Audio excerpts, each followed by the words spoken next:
This is the X-Zone Broadcast Network, broadcasting worldwide on broadcast affiliates and satellite program providers, including CNN Broadcast Network, Sirius Satellite Network, Star Media, Good News Radio Network, Angel Broadcast Network, Wiki Broadcast Network, and WPBN TV. For more information on the X-Zone Broadcast Network, visit us at www.xzbn.net.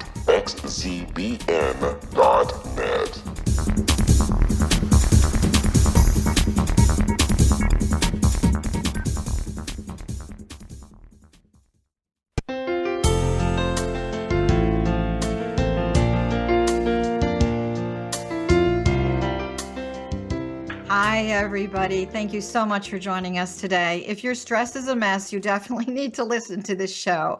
This is Johanna Carroll. The name of our show is Dialogue with Divinity. And I'm so happy today to have who I call the rock star of recovery, Lucinda Bassett. She's a preeminent spokesperson for the management and wellness techniques of life and overcoming anxiety and depression. She is the author of the national bestseller, From Panic to Power, where she provides an intimate first-person account of her own personal struggle and triumph over anxiety and depression. So, Lucinda, welcome. It's so nice to have you on our show. Thanks for joining us. Thanks, Johanna. It's a pleasure to be here. So, you know, the old spiritual adage, heal or heal thyself. So obviously there's an aspect of you as a wonderful author of many books and working with millions of people around the world that you had to come to a place that you did have to heal an aspect of anxiety for yourself. Can you share a little bit about that with our audience? Sure. So I'm at the ripe young age of 60 now, which is hard to believe. But when I was in my early 20s, I had severe panic attacks and anxiety, and it turned into agoraphobia, which means that you end up avoiding things such as flying or driving or socializing because your anxiety becomes so overwhelming that you become afraid that you're going to have that anxiety out in public and that you're going to embarrass yourself. So I became pretty agoraphobic, and as a result, flying was difficult. I couldn't drive more than 3 miles from my home. I began to think that I was going crazy and losing my mind, which is very common. And I really struggled silently because I just didn't want anyone to know that I had these hidden fears. I mean, simple things like taking a bus or, you know, if you were on a tour or getting on a boat, you know, that didn't have a bathroom. So it really controls your life. Yeah. So how long did this actually, I mean, I want to say paralyze you on some level? How long did you experience this? Well, it started manifesting when I was about 15 and lasted until I was about 25, so 10 years. And so your way out of this? Well, that's another 2 shows. But in brief, I started reading books by this woman named Claire Weeks. And she was, I have to apologize. My power just went out today. So all of a sudden there's all this craziness that I just wanted to share that with you. It's giving me a little bit of anxiety, but if you hear noises, that's what it's about. But okay, anyway. No problem. So I went through a self-help regimen. I ended up going out, and there wasn't much out there when I had anxiety and panic disorder. And I remember going to a psychiatrist and trying to describe what I was experiencing. And he just ended up putting me in a group, and he said, well, there's not a lot we can do for that, and tried to put me on an antidepressant, which made me substantially worse. And then one day I was watching Oprah, and there was a woman on talking about anxiety and panic disorder, and I thought, oh my gosh, that's me, very much like we're doing today. And I self-diagnosed my condition, and I went out searching for help and answers. And there really wasn't a lot out there, 20 years ago. And so I started this long road to recovery, and it really involved changing the way that I chose to be affected by what's going on in my life around me, and being less of a reactor and more proactive in my life, and learning how to talk to myself in a way that's more calming. And that led to this program that I created that's helped over 1 million people with anxiety and depression. So I know that in metaphysics, I always refer to this now as the age of ascension, and you refer to it as the age of anxiety. Can you talk about that a little bit, please? Well, there's so much challenge and change going on in the world right now, and it's always been there from the time of Hitler. I was talking to a friend about this because, 9/11 was not so far away. And I think, though, what we're seeing is the millennials, people 30 and under, are really, really struggling with anxiety. And there's so much pressure and there's so much stimulation. And in our generation, there weren't cell phones. I hate to admit it, but it's the way it was. And now there's computers and laptops and cell phones and apps for everything. And so you have this generation of overachievers. Everybody wants, to own their own company and be CEOs before they're 30. And they're all drinking coffee at the local coffee shop. So they're overstimulated. They're overachievers. There's tons of pressure on themselves, their spouses, their families to perform. And there's more anxiety now than there's been in years. The use of anti-anxiety medication and antidepressant medication and suicide, all of those, the abuse of alcohol has risen substantially in the last 10 years. And you'd think it'd be the opposite. Right, Lucinda, we're going to hold that thought for a moment. We're going to take a really quick break because when we come back, I want to continue that dialogue and that conversation and talk about what is anxiety and, how do I identify it? And not only how do I identify it, but once I've identified it, what do I do with it? We'll be right back.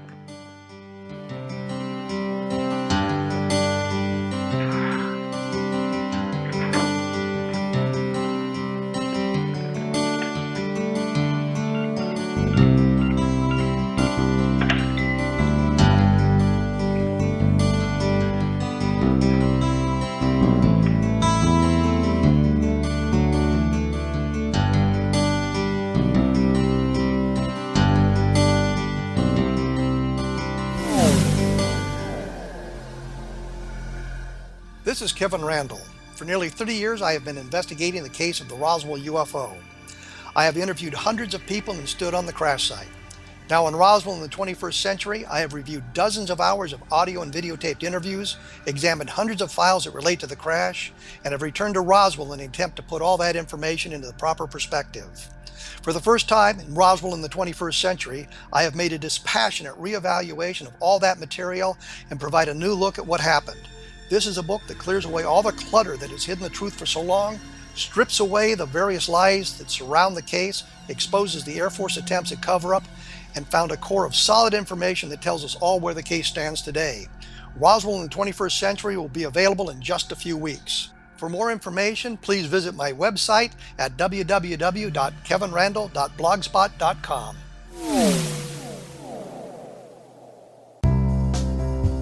Gibbs A. Williams, Ph.D., is a practicing psychoanalyst, supervisor, researcher, and author in New York City. Much of his life has been dedicated to understanding nature and the uses of meaningful coincidences or synchronicities.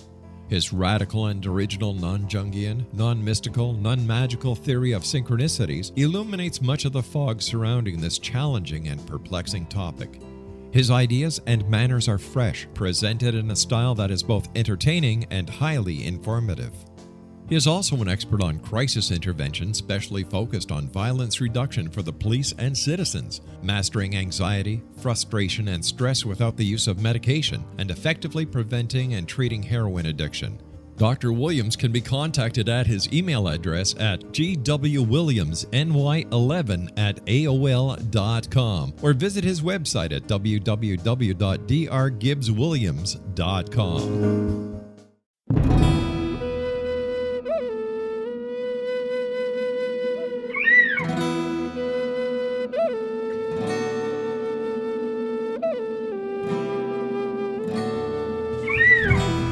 Shamanism is recognized as a method to access the quantum level. Mastery of shamanic skills puts spiritual information and healing power into your hands. Path Home Shamanic Art School, a bonded Colorado certified occupational school, has met rigorous state standards, ensuring its director and instructors have the qualifications to teach the shamanic arts. Path Home offers its certification program in blocks of study. Block 1, a 5-day intensive, will be held in the beautiful mountain town of Coaldale, Colorado, October 13th through 18th. Registration deadline is September 12th.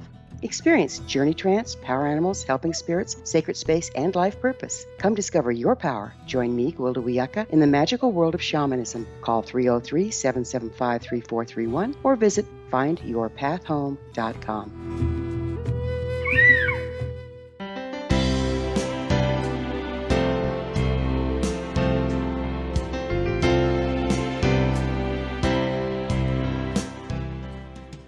Welcome back, everybody. And so we were speaking today with Lucinda Bassett, my rock star of recovery around anxiety and stress.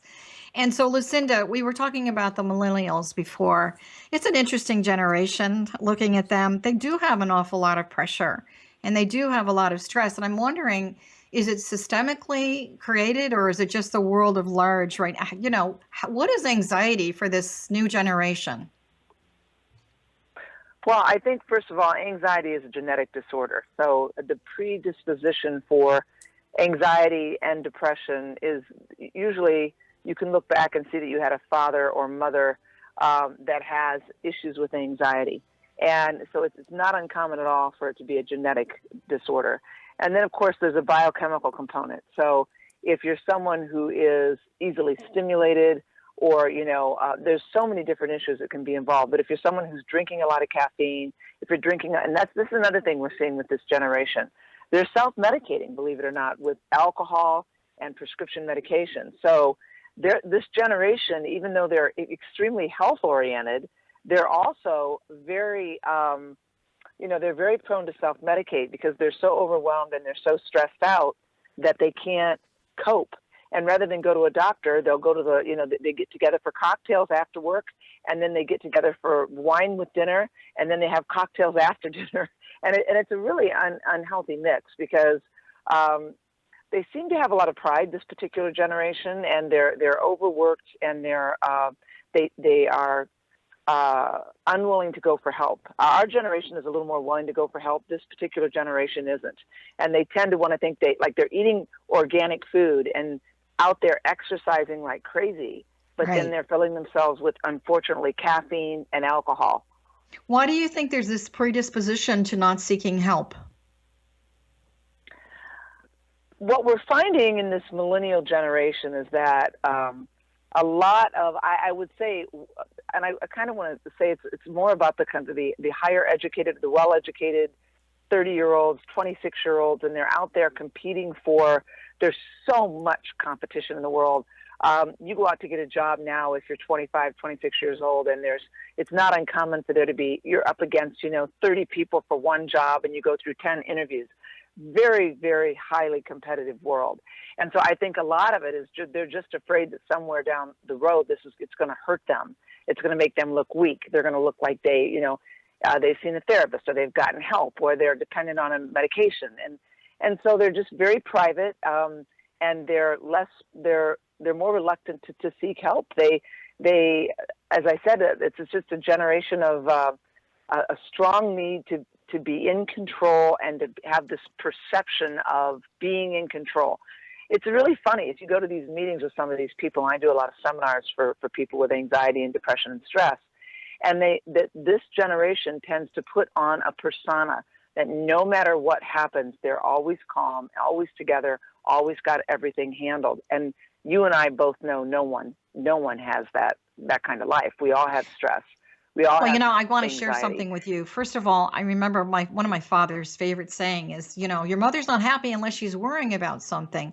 And I think that my mother was a worrier, but I never saw a lot of anxiety. I never saw extreme behavior. So I think sort of, we've evolved from worrying to being actively concerned to being like overly stressed. I was reading an article the other day that said the number one cause of stress for a lot of people is the workplace.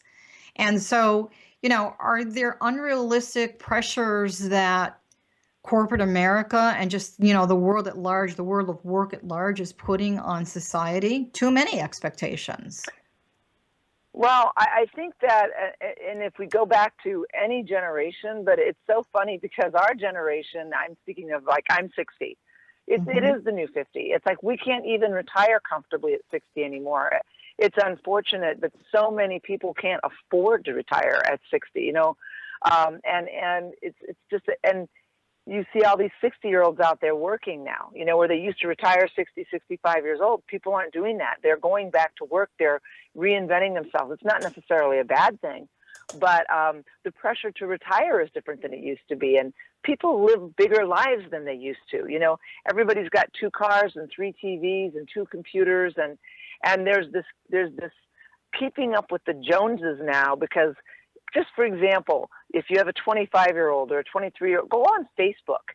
Everyone's Facebook when they're 30 years old shows them in Europe and in fancy cars and on great vacations. And so people look at that, and there's a perception that, oh, Mary Smith, who graduated from college with me 3 years ago, is in, Rome. I should be in Rome. So there's this whole social media pressure that didn't exist when we were growing up, or we were 20, Right. That's now out there in such a big way that no matter what you do, you're not big enough, you're not successful enough, you don't have enough pictures on Facebook, you're not, there's Twitter, there's Instagram, there's just all these ways of showing off, and, LinkedIn, and the pressure to be somebody, the pressure to be successful is huge for this generation, this 30-somethings and under. And I it's think this rolling over also, into but even for our generation, for many generations. I mean, Right. I'm looking at people that, are retired and are traveling. And then there's this whole other part of the, segment of our generation that's really not able to do that, or someone in their 50s that would like to retire, and, they've got to commit for another 20 years or so. And even if they're not, has social media itself added to the anxiety of creating unrealistic standards for all generations to live by? There's almost this sense of it's never enough, it's never enough. And of course, in the United States right now, we have the additional stress of politically what's going on. It's a very divisive energy in our society right now. So there's this real frenetic energy. I mean, I see it myself on the freeway, people rushing, people talking on cell phones, people not being present in the moment. So if you've got this Right. constant state of anxiety, and yet there is, from my perspective, with all the phone calls that I've been receiving over the last 30 years, there still is a very quiet, private desire to move away from that and not to have stress be a mess and overwhelming their lives. So, do you think it's a whole consciousness shift movement? What's really going on here? Unfortunately, I think that stress, and I just loved everything you said. I mean, stress is an addiction. And I think what's happened in the time that we're in, 2016, we're so overstimulated that people are not, like you just said, in the moment. I do a seminar called In the Moment. And that's one of the biggest struggles that people have, is learning how to be comfortable being alone, or being in the moment, or sitting in silence. Simple little things that our parents did pretty well. This generation, and even our generation, we can't do it because we're not used to sitting in silence. We get on the computer, or we turn the TV on. And as you just said so beautifully, you go into any restaurant, you sit around, everybody's on their cell phones. They can't even sit by themselves at a restaurant or sit at a table with their spouse. How many times you look over and you see a couple at a table and they're both on their cell phones? It's the most ridiculous thing I've ever seen. And so what we're doing is we're running, spinning, going to the gym, or going to the coffee shop, or gone out to dinner, or doing anything we can to keep ourselves busy, because we're all scared to death to live in the moment. And this election is so disturbing for everyone. That's the other thing. Right now, anything that happens in the world, it's in our living room in a matter of seconds. It's like, and I'm not sure where your timing is going to be with this, but just Hillary Clinton falling down the other day. I mean, everybody's talking about that. It's like everything that happens in a nanosecond, and you see it on your phone or your TV or your computer. Everything that's happening in the world, in Europe, the terrorism, it's just so big because it's in front of us all the time. And I don't think anybody feels safe. And we're all sitting back going, what's going to happen with this next election? What's it going to do to the economy? Who really can run this country? What's going on in Europe? Is it safe to travel? You plan a vacation and there's a terrorist attack somewhere near where you want to go. And you feel horrible for the people in Europe. You feel horrible for the people here. There's just a of uncertainty and insecurity in the world in general. And the truth is, it was always there to some degree, but it's bigger now, and we have access to it every minute of our lives. And people are addicted to stimulation. You know, when was the last time you saw someone who wasn't 80 years old sitting by themselves quietly and enjoying a park bench, or lying in the sun in the park, or, you know, I'm just really enjoying the moment. People struggle. They come to me. I have to say, the most interesting demographic I've been working with in my coaching calls for anxiety is men in their 50s. Interesting. Why is that, do you think? Because I think that 50s happens to be the new 60s, and I think men in their 50s feel like they're in their 40s, and they're approaching retirement, and they're scared, and men's identity is so wrapped up in their income and their job, and they're in their 50s thinking, what's next for me? You know, my father went off and retired and played golf, and my mom and dad rented a mobile home or a motor home and traveled around the world, whatever. You know, and these men in their 50s don't want to do that, you know. They have more energy. They're taking supplements. There's some things that aren't so good for them, human growth hormone. I'm just seeing that, you know, men in their 50s are really struggling with what the next segment of their life is all about. They don't want to retire. They don't even know what retirement, they're afraid of retiring. You know, there's a great master who, it's a quote that I go back to all the time. See the beauty of the moment and let the future take care of itself. And, you know, it's like, oh, yeah, okay, well, you know, I've got to pay the bills next week, that kind of thing. But the reality is, I wonder if all of this goes back to sort of without sounding overly religious, the battle of the light and the dark of, you know, fear dragging everyone down by its heels, when light has the ability, as far as a term of, you know, consciousness, to lift us up to a lighter and a happier place. But is the whole, it kind of goes back to the concept of when is it enough? When is it enough? Because I think when we get to that place, when it is enough, we can relax a little, we can breathe a little, and maybe we're not saying, I need to do this, I need to do this, I need to accomplish this, I need to have more, I need to have the bigger house. Because it always fascinates me, and maybe it's because, you know, I'm in my 60s too. It's also that concept that when you're younger, you're acquiring and you're building and you're gathering, and, you know, you're trying to be successful and reach the top of the mountaintop. And then you get to a certain age where you're pretty tired of it all, and you say, okay, so now I'm gonna dial it down, I'm gonna slow down. And yet what I'm hearing you say is, in terms of people that are coming to you, the slowdown is not happening. So there's going to be a burnout at some point in time. However, I also know that beyond the burnout, you know, there are solutions. You obviously found them for yourself. For me, you know, I jumped ship. I left corporate America and devoted myself to a mission that's tremendously fulfilling.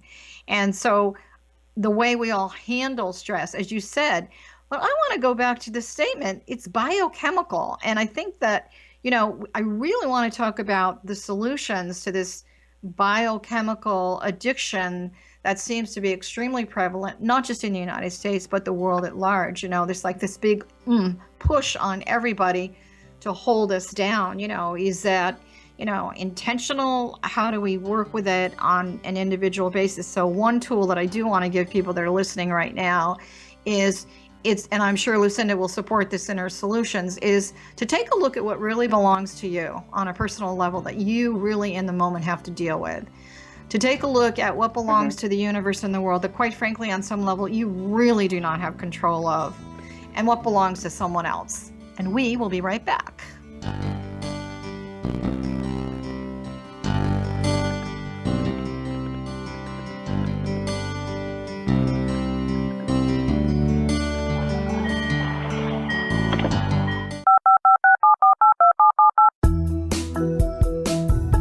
Did you know that when you're on the road with limited data or Wi-Fi, you can still listen to the X Zone radio show with Rob McConnell, The Science of Magic with Gwilda Wiyaka, High Tech with Corey Kay, and every minute of the 24/7, 365 programming of the X Zone Broadcast Network by calling 712-432-9459, courtesy of TalkStream Live. No smartphone, app, or internet needed. It saves your data plan, and it's free if you have unlimited minutes. Call 712-432-9459 to listen on any phone, anytime, anywhere. Remember, 712-432-9459 for the best of paranormal, new age, thought-provoking, sci-fi radio programming 24/7, 365.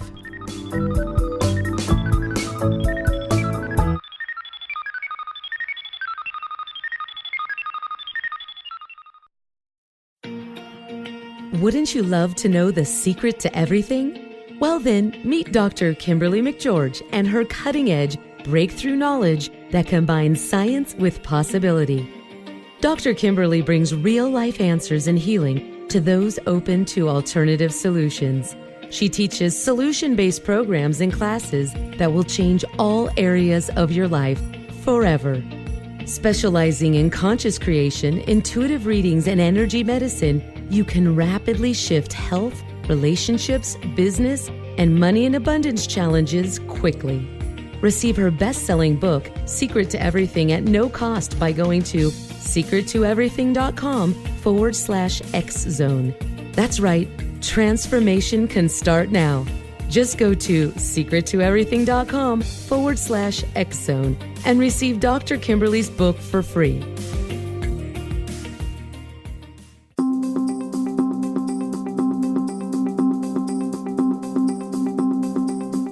As host of Dialogue with Divinity, I am thrilled to join the X-Zone Broadcast Network and their growing number of affiliates. My quest for a connection to the divine ignited my successful career path as an international spiritual counselor for over 40 years, an author of 4 books, and well-known metaphysical educator. My clients call me their spiritual mama. So my job is to offer you a radio show to help you grow spiritually with wisdom and get specific tools from guests who are experts in their field. Tune in to Dialogue with Divinity and be part of the conversation with Spirit. My goal, your happy soul. For more information, please visit my website at johannacarroll.com.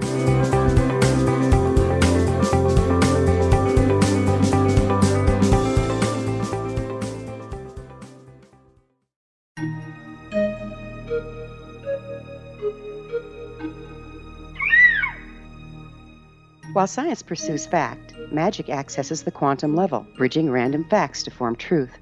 As long as science and magic remain separate and polarized, the truth cannot be known. I'm Gwilda Wiyaka. Join me on the Science of Magic radio program, dedicated to unification and evolution of consciousness. During each episode, I'll be speaking with experienced and respected scientists and mystics. From astrologers to astronomers, from medical doctors to shaman, the scientific method to dowsing and intuition, we'll weave together information from seemingly divergent practices to promote unity and enlightenment. Join me, Gwilda Wiyaka, and the Science of Magic right here on the Mutual Broadcast Network. For more information, visit www.thescienceofmagic.net.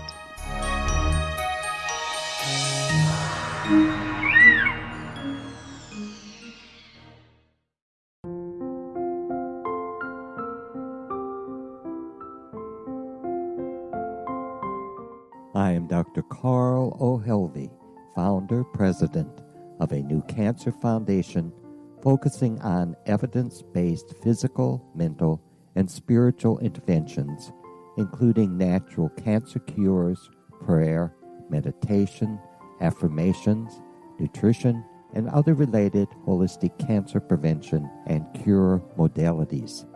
These are used in cancer education, research, and financing care. I ask for your help to continue this important work by donating at www.holisticcancerfoundation.com.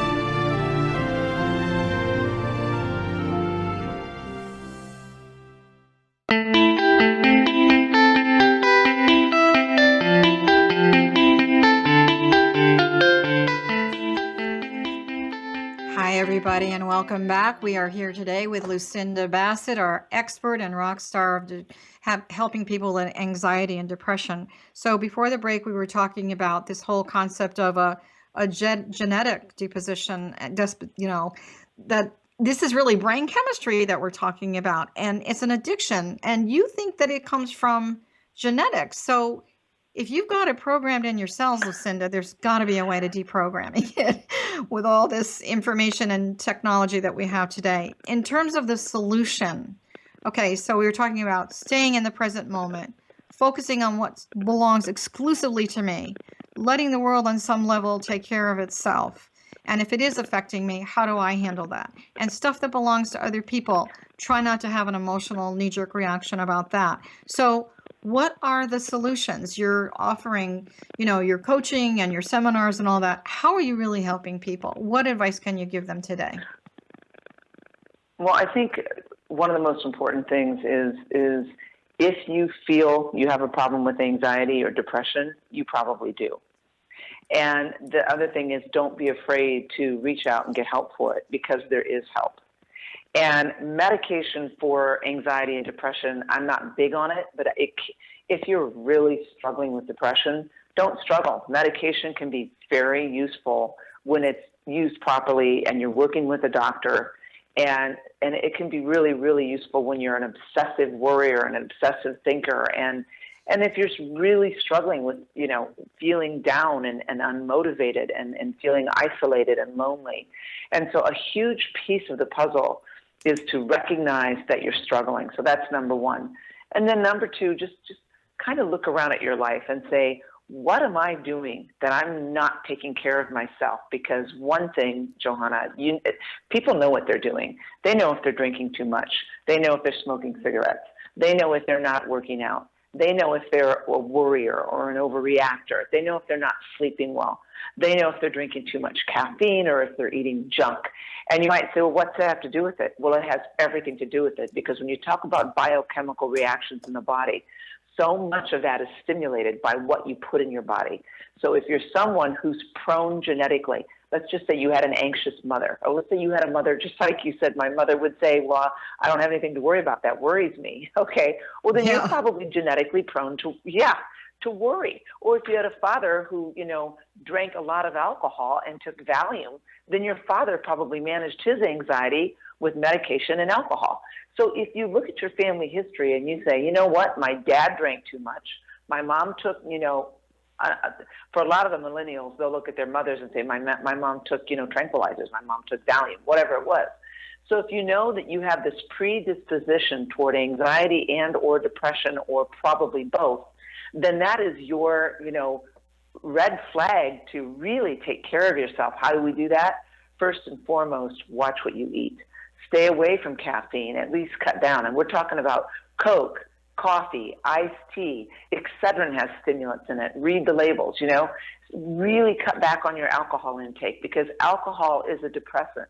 And It's going to make you feel crappy. It's really going to make you, if you're anxious, you're going to, you have a drinking problem when you stop drinking and you're anxious, because then that tells you you're using that alcohol as a way to sedate yourself when you're anxious. And a lot of people use alcohol in a social situation. And if you're drinking every day, you're probably drinking too much. If you think you have a drink, I would say, if you think you have a problem, if you're going, I wonder if I have a drinking problem. I wonder if I'm overweight. In extreme cases, somebody isn't overweight and they think they are. But I'm saying, if you think you have a problem with alcohol or weed or whatever you might be, food, maybe you do. And maybe it's time to talk to someone. So understand and recognize that you have a problem, and then get help. Reach out. And I really think that whatever your issue is, it's great to work with someone that's an expert in that area, because, if your thing is weight loss, why are you going to go to a doctor who specializes in cancer? If your thing, you really need to, if you have cancer, you need to go to a cancer doctor. I think if you have anxiety and depression, I think it's great to go to someone who specializes in anxiety and depression. So Google it, go online. Those people do exist, because the best way to treat an anxiety disorder, even if it's biochemical, and by that we mean you may be someone who's genetically prone to releasing stimulants in your body, sodium lactate, cortisol, adrenaline. What does that mean? What does that mean? That means that when you get on a plane, you may have something I call anticipatory anxiety. So before you even get on the plane, you're going, oh my gosh, what if there's turbulence? What if I get anxious on the flight? What if I can't sit still? Well, you've already released sodium lactate, adrenaline, and cortisol, because you've scared yourself. It's the same thing, if it's driving or if it's getting up to speak in front of people or going out on a date. If you sit there and start what if thinking, what I like to do is say to these people, if you're an anxious personality type, yes, it may be a genetic predisposition, but you're also highly intelligent. You have a very, very vivid imagination. You're a creative thinker. You're a forward thinker. You're usually thinking, you're anticipating the future. You're very, very, you dissect everything. You need answers to things. And these aren't bad personality traits. In fact, if you could use these traits and put them outside of yourself, you could become a lawyer, a doctor, go back to school, be a great mom. But people with anxiety tend to internalize these traits, turn them on themselves and say, uh-oh, what's wrong with me? Why is my heart pounding so fast? Why do I feel so nervous right now? How am I going to get through this social situation? What if there's turbulence on this flight? What if this person doesn't like me? What if I don't meet my quota at work? Can you hear when I do that, how anxious you're setting yourself up for? Yeah, you're really So you stacking need to yourself retrain emotionally yourself. like a load of bricks on your shoulders. So let me ask you a question. So we know that the Absolutely. first part of the solution is just to have the awareness that, you're not necessarily going crazy, but you have something that needs time and attention. So that's the number one step, is to really acknowledge that. The other part of it is, the good news is that this can change. So one of the things I wanted to talk to you about, that I really do think is part of the solution, is how do people let go of the blame game? So maybe your mother was this, maybe your father was this, maybe there was a history of alcohol in your family, et cetera, or you got a lot of pressure to be the superstar of the family. And so again, that belongs to them, that doesn't belong to you. But I also am seeing a lot of people that really are trying to understand, just because my mother did this or my father did this, it doesn't mean that I have to replicate that. And it's like, oh my gosh, the light bulb went on. I don't have to be my parent. I don't have to carry on, the dance of dysfunction in my family. So is that more of a first step than the awareness that, I got to take care of myself? How does the blame game really help in all of this? I think that's a really great point. I think that it's so easy to blame someone else for your problems, because then you don't have to fix them. But the truth is, until you take responsibility for your problems, you won't be able to fix them, because your father, whatever he was, is never going to fix you. You have to fix yourself. And so, but it is something I do believe you have to be taught. I think there's a skill set that comes with learning, because when you're recovering from anxiety is a learned behavior. There's so much I want to talk about in a short period of time, but anxiety and depression is often biochemical, okay? But it's also a learned behavior. It's environmental. So as you just said, very often you grew up in a family that's anxious, so you experience depression firsthand from your father, and you learn how to react and respond to things with anger or with anxiety or with worry. And so you have to relearn how to think differently. And instead of living reactively, you have to live proactively, which means one of the most effective things you can do, I call it a 10-second to 24-hour timeout.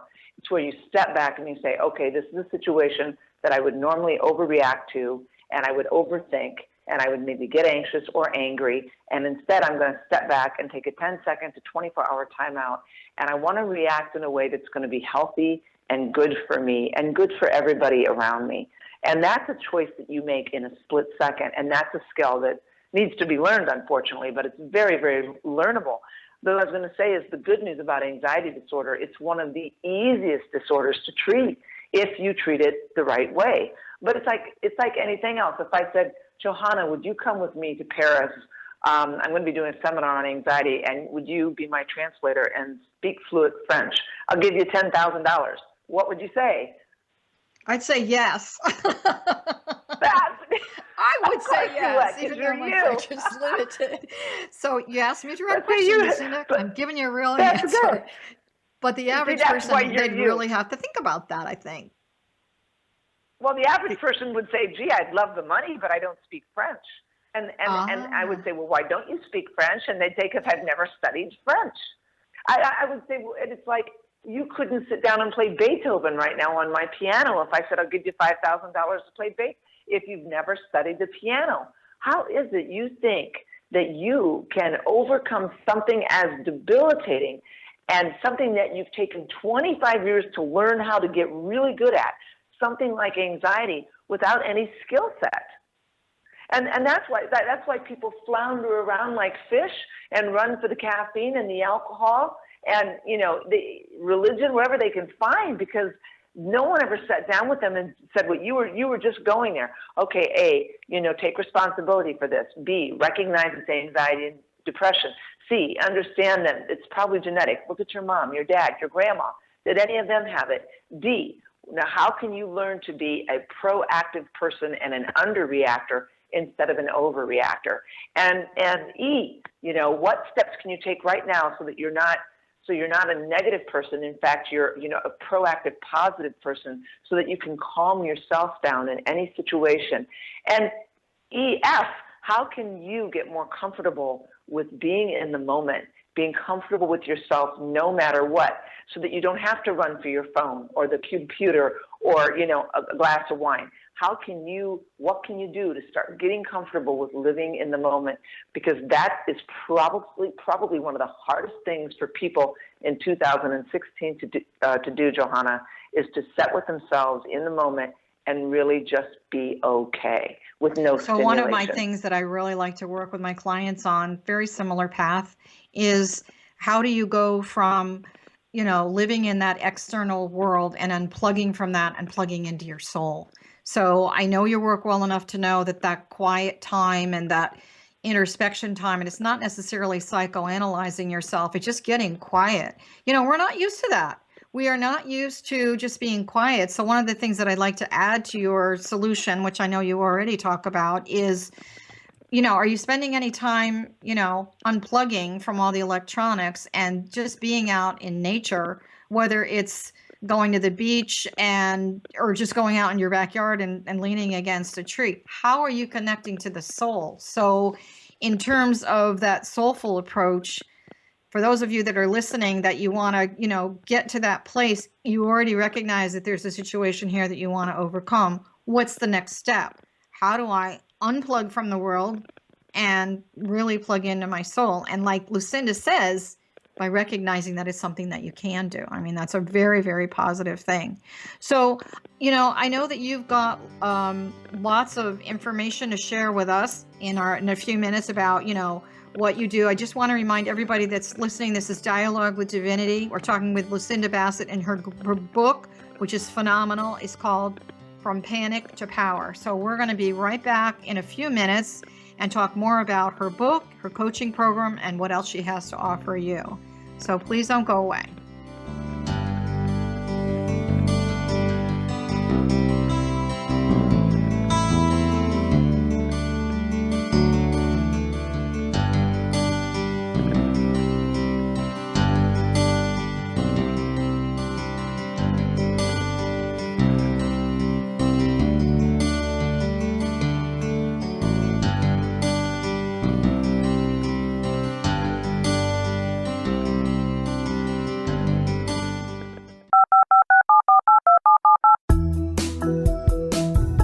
Did you know that when you're on the road with limited data or Wi-Fi, you can still listen to the X-Zone radio show with Rob McConnell, The Science of Magic with Gwilda Wiyaka, High Tech with Corey Kay, and every minute of the 24/7, 365 programming of the X-Zone Broadcast Network by calling 712-432-9459, courtesy of TalkStream Live.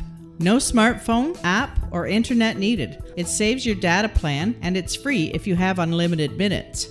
Call 712-432-9459 to listen on any phone, anytime, anywhere. Remember, 712-432-9459 for the best of paranormal, new age, thought-provoking, sci-fi radio programming 24/7, 365.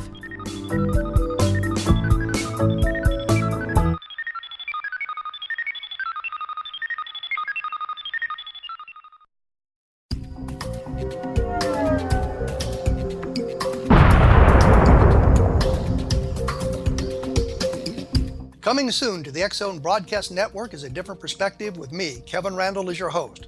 We'll be taking a close look at what is happening in the world of UFOs today with side trips into the paranormal.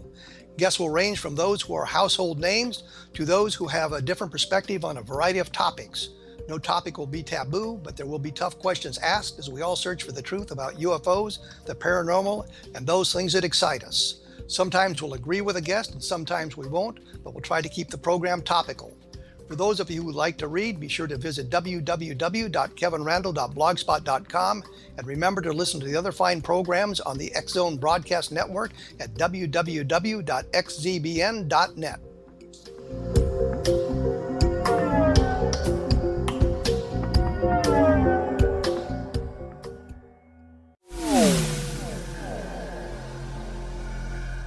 This is Kevin Randle. For nearly 30 years, I have been investigating the case of the Roswell UFO. I have interviewed hundreds of people and stood on the crash site. Now in Roswell in the 21st century, I have reviewed dozens of hours of audio and videotaped interviews, examined hundreds of files that relate to the crash, and have returned to Roswell in an attempt to put all that information into the proper perspective. For the first time in Roswell in the 21st century, I have made a dispassionate reevaluation of all that material and provide a new look at what happened. This is a book that clears away all the clutter that has hidden the truth for so long, strips away the various lies that surround the case, exposes the Air Force attempts at cover-up, and found a core of solid information that tells us all where the case stands today. Roswell in the 21st century will be available in just a few weeks. For more information, please visit my website at www.kevinrandle.blogspot.com.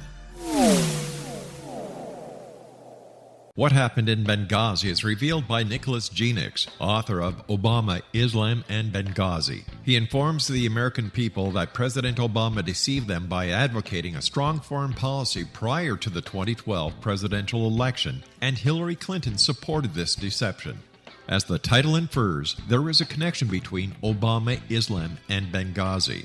Ample evidence informs Americans that Obama's early indoctrination in the Quran developed an affinity for Islam, why the Quran is the source of discontent in many countries, and why the Obama foreign policy deception led to poor military action and caused the loss of American lives in Benghazi. Genix provides 36 questions for the Select Committee on Benghazi to validate if Americans are justified to mistrust President Obama and Hillary Clinton.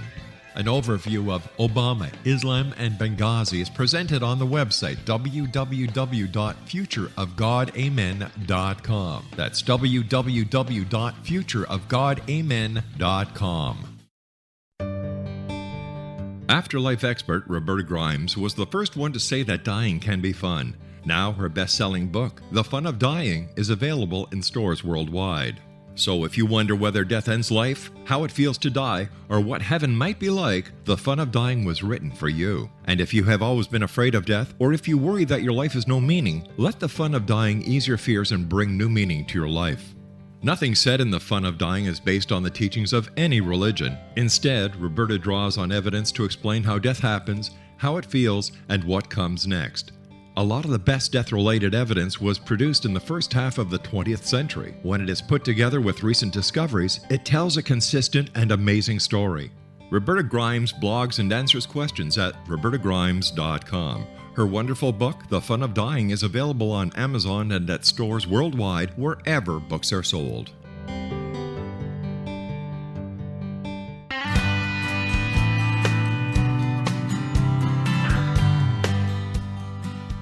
Okay, everybody, here we are back with Lucinda Bassett, our dream queen of depression, who's going to move you into an area of a lot of solutions. So we want to leave you on a high note filled with a lot of light.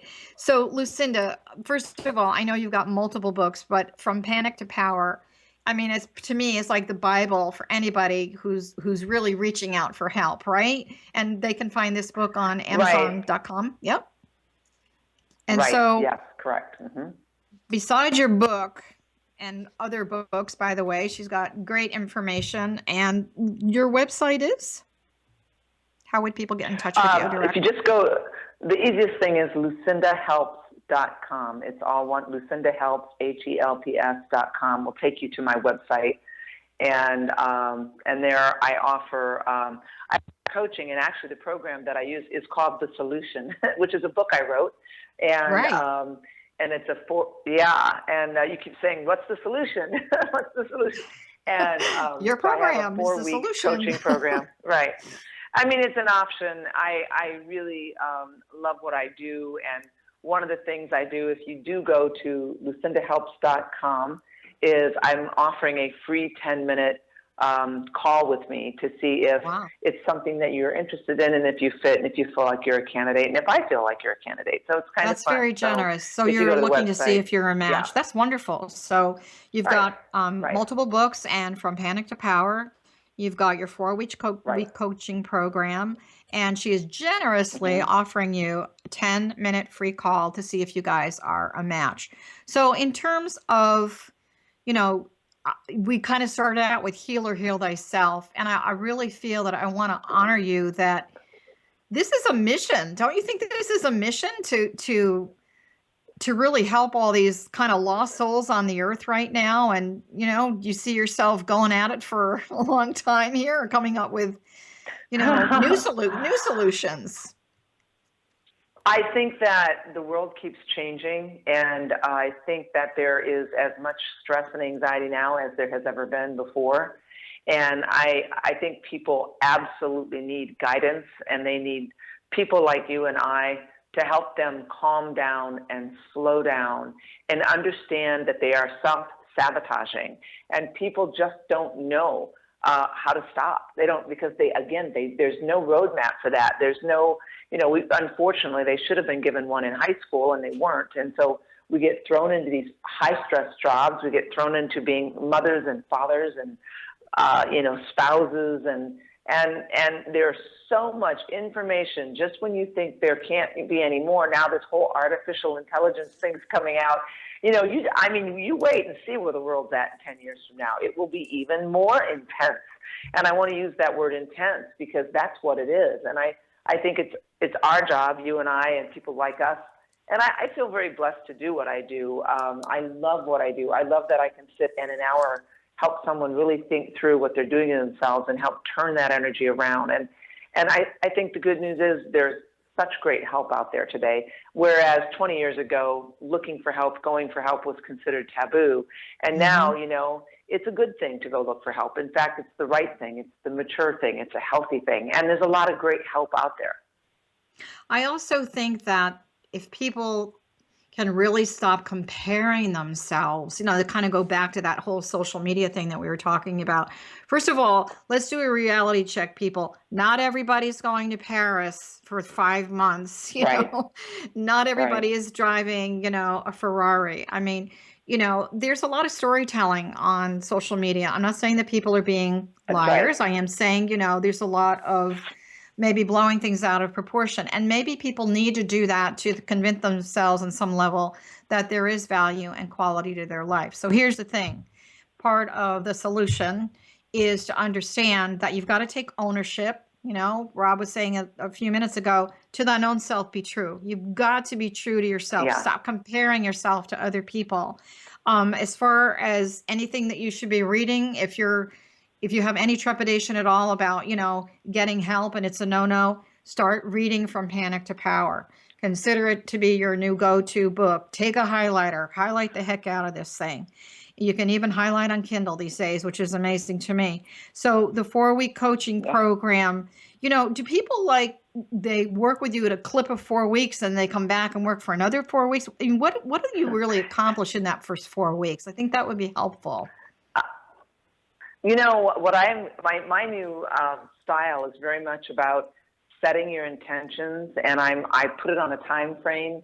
Like, what is your intention for the coming year? What do you really want to do? Let's set your intentions. So that's creating a roadmap for people. And then I teach them how to live in a very deliberate way so that whatever they're doing is going to help them get to their intentions rather than, diverting them into an unhealthy place. So in the first 4 weeks, it's really about understanding why someone is an anxious personality, why they are who they are, how they got there. And then the last 3 weeks are to help them create a roadmap of intentions of where they want to be at the end of the 4 sessions. Most people honestly sign up for 4 more. Yeah, that's what I was it's like, there. Okay, I've got my roadmap. Now I need you to help me drive the car, So well, and I'll tell you something else. It's just, people get excited and motivated when they work with people like us. They hang up the phone and they feel like, wow, they have a better day. And that's kind of cool about what we do, you know. It is. You know what I think if someone would say to me, what is it that you're really selling? It's hope. And I think, it's hope that, life really can be different, and I can dial it down. I can calm down. I can learn to go within, even if it's for 1 minute a day. I know when I was in corporate America, one of the things that I did was, I kept saying, why the heck am I here? And then in retrospect, many years later, I realized that there was a divine plan around all of it. But I used to go into the ladies' room and I would just close the stall for a few minutes and I would just close my eyes and breathe, and I would say, don't own this. This doesn't belong to you. This is not yours, and even though it was like a quick moment and go back into the office, I just felt like there was a new me, there was a new me that showed up. And here's the other part. I never felt that I was walking back into that office alone, because I do believe in the power of prayer. Yeah. And I do believe in the divine. And I do believe, for all of you that are listening, that you're not out there alone. Yes, there's people like myself and Lucinda and many other people who are really dedicated to helping people move through life with grace and ease. And so, if you are in a particular religion and there's a saint or someone that's valuable to you, or if you had a relative that died that you love, ask them to walk into that office with you every day. I mean, there's a lot of hypocrisy in the world right now, and there is a lot of stress. There's a lot of pressure to go and do. And Lucinda, I read an article that said we process as much information in one day as our grandparents did in their entire lifetime. I mean, that just blows me away. Oh, wow. Talk about the information age. I haven't, I have not heard that. That's pretty, it's almost, like, really? That's pretty crazy. Well, think of the computer for us and all this technology stuff, is, it's when it really started happening the last, 10, 15 years ago. So I look at my grandparents, who died, many years ago. And I can't imagine how they would have handled something like this. And then I look at all of the new inventions and the things that they experienced and multiply it times 1,000. So now I've got to take that mental information and file it away. And how do I not have that, as you say it, this emotional reaction? I call it the karmic kick in the butt. How do I not have this karmic kick like, oh, I've got to go back in there and I've got to do this and I've got to do that? And, a lot of my corporate clients, I was one of them, always had a briefcase full of stuff, came home at night. So the office really never closed. And so another thing that I think that people can really do is give yourself permission to close your office door. What does that mean? Mm-hmm. In terms of another form of a solution. So we are definitely going to have you back again, because I feel that we've just scratched the surface here of how we can really illuminate a lot of people for a better day and a better way. So I really and truly want to thank you. I'm going to chat a little bit about some of the things that I'm doing and we're offering here. So again, From Panic to Power. Go to her website, Lucinda Helps, that's HELPS.com, Lucinda Bassett, and make sure you sign up for that 10-minute free call. She's giving you a real gem here. This is a real jewel, and we appreciate all the jewels that you shared with us today, Lucinda. So I'll talk to you soon. Thank you, and I'm sending your heart a really big hug. Okay, thanks, so Johanna. for everybody Thanks for having me. It was a pleasure. It's been a pleasure. We'll see you soon. So I wanted to share with everyone that's listening also, my latest book is called The Lost Art of Loving. And I want to tell you why I wrote this book, because I realized that emotionally, what we absorb in our cells and our body and our mind and our spirit really affects everything that's going on in our life. So we're told that spiritually, this is sort of a metaphysical teaching here, that the earth is the only planet of emotion. It's the only planet of emotion. And this is why sometimes there's a lot of UFO curiosity about what are these crazy human beings doing anyway. So going back to The Lost Art of Loving, which you will find on Amazon.com, I decided, how can I really help people get to that place of self-care and self-love and serving their soul? So the book filled with lots of gems for you, and I hope that you'll take a look at that. And also, I will see you next time. This is Dialogue with Divinity. This is Johanna Carroll, and I'm sending you a big heart hug. Bye for now.